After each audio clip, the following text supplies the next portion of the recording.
Bapak, Ibu, saudara-saudaraku yang kekasih di dalam Tuhan, kita bersyukur sekali kita kembali diperjumpakan untuk bersama-sama mendengarkan dan merenungkan akan firman Tuhan, untuk terus kita jadikan sebagai suluh dan pedoman bagi kita menjalani kehidupan ini yang Tuhan masih percayakan untuk kita jalani. Kita akan membaca dan merenungkan firman Tuhan. Bapak, Ibu, saudaraku yang kekasih, marilah bersama-sama kita mohon pimpinan Roh Kudus. Kita berdoa. Tuhan Allah Bapa yang bertahta di dalam surga, kami kembali diperjumpakan dalam sukacita iman untuk merenungkan akan firman kebenaran-Mu. Kiranya kesempatan yang indah ini sungguh-sungguh kami pergunakan dengan sebaik-baiknya untuk belajar dari kebenaran firman-Mu, dan kami boleh dimampukan untuk memahaminya dengan baik, serta dimampukan untuk melakukan dalam kehidupan kami sehari demi sehari. Ya Allah Roh Kudus, kuasailah hati dan pikiran kami untuk kami dapat memahami firman-Mu dengan sebaik-baiknya sesuai dengan yang Engkau kehendaki. Ampuni salah dan dosa kami Tuhan. Biarlah kami semua layak untuk membaca dan merenungkan firman kebenaran-Mu saat ini. Di dalam nama Tuhan Yesus kami berdoa. Amin. Bapak, Ibu, saudara-saudaraku yang kekasih, kita bersama-sama akan mendengarkan dan merenungkan firman Tuhan ini. Saya persiapkan dari surat Rasul Paulus kepada jemaat di Roma. Roma pasal 12 ayat 9 dan ayat yang ke-10. Roma pasal 12 ayat 9 dan 10.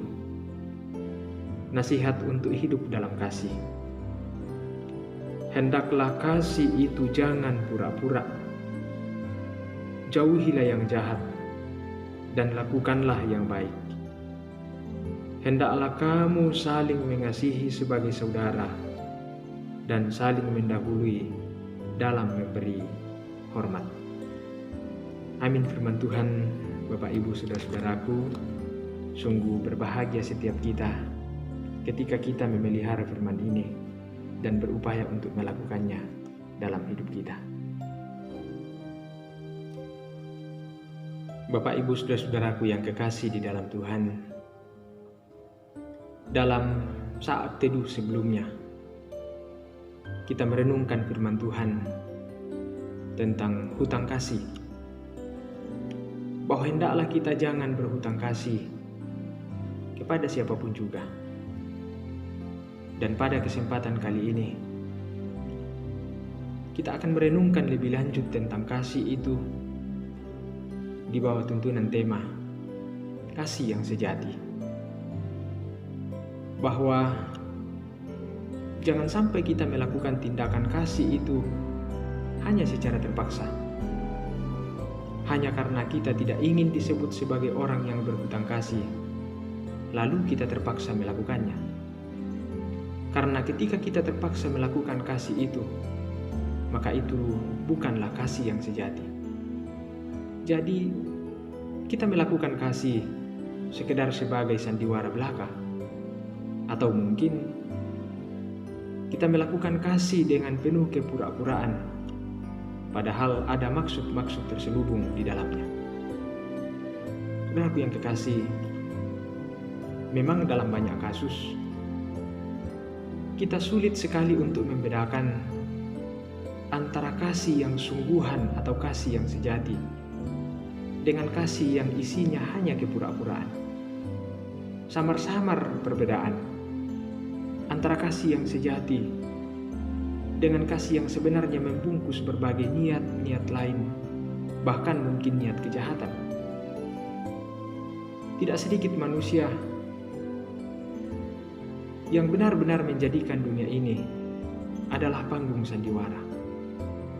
Kejahatan dibungkus dengan kesopanan, keramahan menjadi alat untuk menipu, pemberian ternyata adalah jebakan untuk meraup keuntungan, dan lain sebagainya. Tetapi Bapak Ibu Saudaraku, perlu juga diakui bahwa masih begitu banyak orang baik di sekitar kita yang selalu berlaku kasih dengan kasih yang sejatinya kasih. Masih begitu banyak orang di sekitar kita yang berlaku kasih dengan tulus, yang sungguh-sungguh berbuat kasih dengan kasih yang sejati. Bapak Ibu Saudaraku, semoga kita semua mengatakan, saya salah satunya. Bapak Ibu Saudara-saudara yang terkasih, jemaat di Roma yang kepadanya Rasul Paulus menulis surat ini tentu berada dalam suatu situasi di mana Paulus melihat adanya kepura-puraan dalam berlaku kasih dengan motivasi-motivasi tertentu. Dan salah satu yang tidak dapat dihindari adalah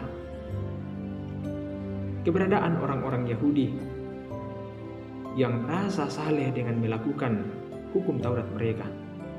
Tetapi sesungguhnya mereka hidup dalam kemunafikan atau kepura-puraan. Tentu salah satu situasi ini yang dikecam oleh Paulus. Apalagi di tengah-tengah keberadaan jemaat yang sangat majemuk, terdiri dari berbagai latar belakang yang berbeda-beda. Jadi sangat rentan dengan berbagai konflik di dalam kehidupan berjemaat. Karena itulah Bapak Ibu Saudaraku, Paulus mengajarkan sebuah solusi yang sangat konkret bagi mereka, jemaat-jemaat di Roma, supaya dapat menghindarkan diri mereka dari berbagai masalah yang mengancam keberadaan jemaat. Solusi itu adalah kasih. Dan kasih yang dimaksudkan oleh Paulus bukanlah sekedar kasih yang basa-basi dan penuh kepura-puraan, melainkan haruslah merupakan kasih yang memang kasih yang sejati. Saudaraku, mungkin kita sering menemukan orang yang dalam istilah bermuka dua, pura-pura baik banget di depan kita, tetapi baru saja berbalik, dia langsung menggosipkan kita atau menceritakan hal-hal yang tidak tentang kita.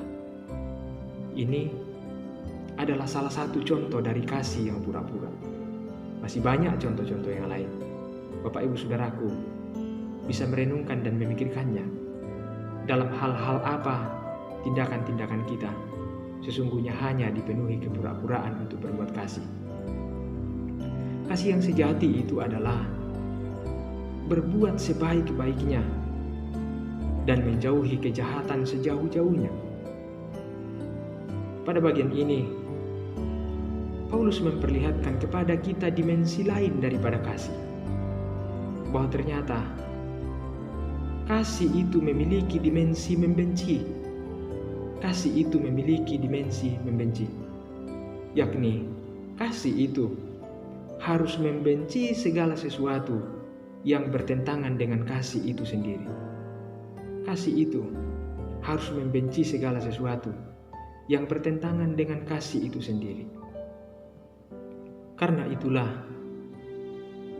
kejahatan yang adalah merupakan anti dari perwujudan kasih itu harus dijauhi, harus dihindari. Karena kasih menjadi benar-benar kasih dan teruji kesejatiannya hanya ketika dia berpusat pada kebaikan dan menjauhi kejahatan. Dan untuk mempermudah perwujudan kasih itu, Paulus mengajarkan kita untuk saling mengasihi sebagai saudara. Pandanglah semua orang sebagai saudara kita untuk mendorong hasrat kita untuk mengasihinya. Kita bisa berkata, dia saudara saya, jadi saya harus mengasihinya. Meskipun tidak selamanya hubungan saudara itu harmonis, tetapi di sini Paulus menjadikan keterikatan darah daging itu sebagai rujukan untuk bertindak dalam kasih.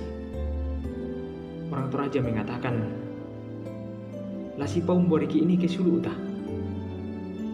Kalau saudara, ya mau dibawa kemana? Jadi Betapa kuatnya pertalian darah daging itu mengikat kita.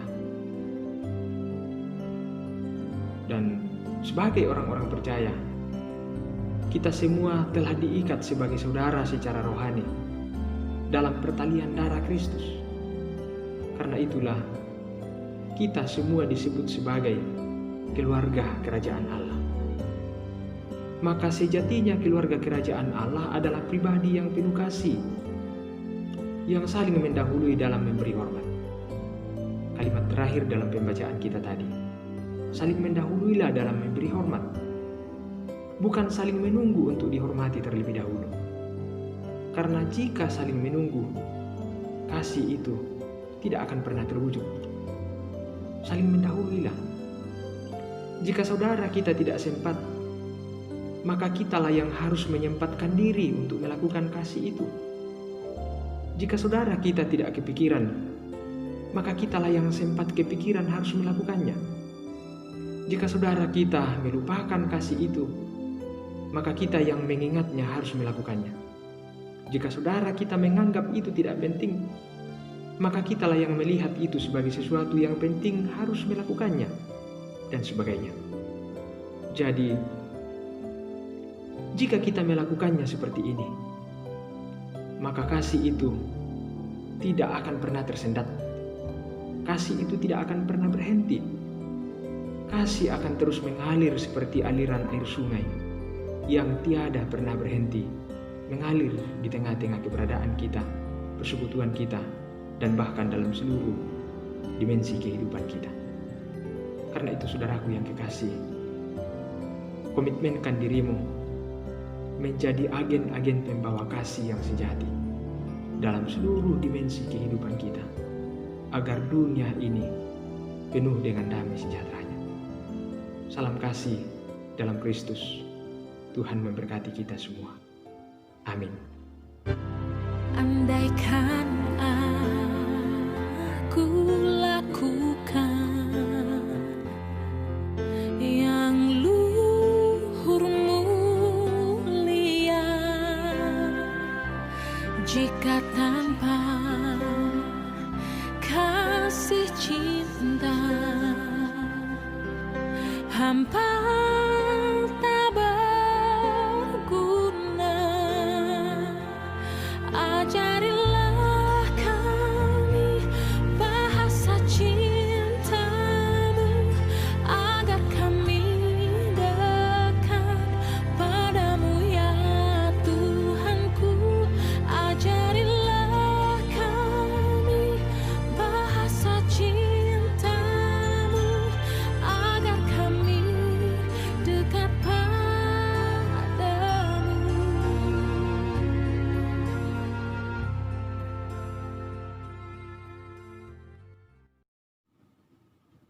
Marilah kita berdoa. Ya Bapa di sorga, kasih adalah wujud nyata dari keberimanan kami kepadamu. Namun dalam banyak hal, kami sungguh terbatas dalam melakukannya. Terima kasih Tuhan, firman-Mu pagi ini mengingatkan kami kembali.